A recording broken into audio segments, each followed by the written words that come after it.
Officers' Mess, Burt Paul Barracks, Tidworth, November 22nd, 1914.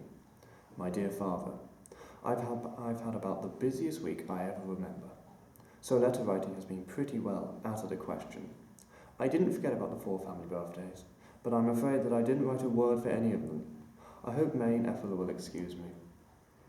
We have been on the range every day, sometimes for half the day, but on 3 occasions for a full day. Firing is possible from 8 till 4, so we have usually marched off here from about 7, which means getting up at 5:45. In the evening we have a lot of work to do in connection with checking and entering up the scores, besides other work which is always cropping up. Often I've had scarcely a minute just to run over the paper and find out the news. It has been very cold. But we only had rain on Thursday afternoon when it was perfectly beastly, being icy and cold as well.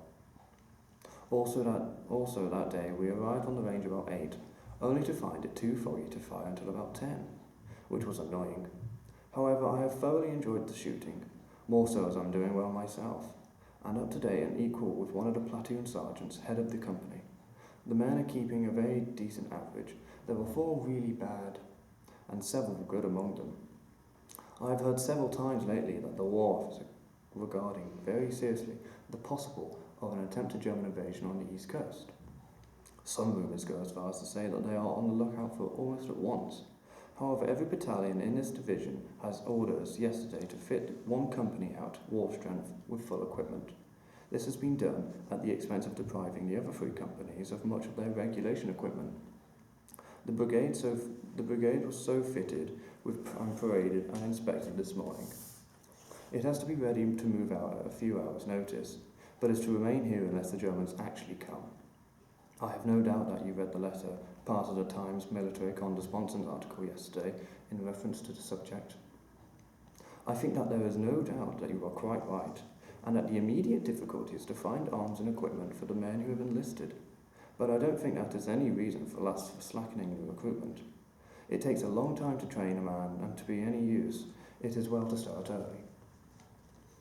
A lot of useful training can be done with little equipment, and in mufti. The output of rifles, the khaki uniforms, etc. is sure to increase greatly, as they must be putting in a new plant for manufacture. A very big reserve supply for all armies serving abroad has to be made and kept up, and that has probably kept us short here. I expect Mila wrote to let you know about Whifford has got engaged. Judging from what he wrote to Mila about long engagements, I imagine he will want to set about getting married before long. I believe he is doing quite well now. If there appears to be any chance of our finishing our shooting by Friday afternoon, I am rather thinking of putting in for leave from then until Sunday night and running up to Sydenham. It is possible to return quite late on a Sunday from London, but one has to start at breakfast time to get here from Baddesley on a Sunday. I am sure I shall not be able to get Monday, or I should want to go and see you. I still hope to manage that at Christmas time, which is not so far off now. How is the new beer tax likely to hit your new business? I hope it won't enable you to save too much on the income tax. I am glad Mother keeps so well, and hope this biting north winter won't try her too much. Best love to all, from your affectionate son, Cyril E. Sladden.